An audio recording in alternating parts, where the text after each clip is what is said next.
और अब इसके साथ ही नाज़रीन आपको बता रहे हैं कि चिश्तियाँ शहर में चोरी की वारदातों का सिलसिला ना थम सका है। एक हफ्ते में मुतादिद चोरी की वारदातें रूनुमा हुई हैं। पुलिस खामोश तमाशे का किरदार अदा करने लगी है। हमारे नुमाइंदे डॉक्टर जमील फरीदी की रिपोर्ट के मुताबिक हमें मज़ीद ये बताया जा रहा है कि भट्टा कॉलोनी चोटी 15 वाला में रोड चिश्तिया में एक और चोरी की वारदात रूनुमा हुई है, जहां पर इलेक्ट्रिशियन शॉप से चोर हज़ारों रुपए का सामान लेकर फरार हो गए हैं। पंखे, मोटर, बुफर और दीगर कीमती सामान चोरी हो गया है।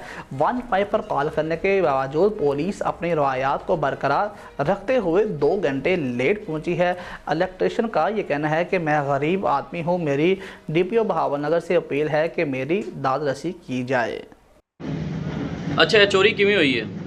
पूरी भाईया मैं राती ताला ला के गया वा, मैनू पता नहीं सीगा, मैं राती चले गया ताला ला के तो सुबह आया वा, ताला इधर लग्या होया सीगा, इधरों मैं इधर ला गया, ताला इधर लग्या होया सी। जो वेख्या वा ते सोलर प्लेट भी लै गए, पंखे भी लै गए, मोटरां भी लै गए, अंदर तांबा पिया सी 3-4 किलो भी लै गए, अब खिड़कियां भी खाली कर गए, हज़ार मेरे हज़ारां दा थाला भी लै गए चक के, प्लेट सीगी वो भी लै गए, बूफर भी पे सी वो भी लै गए।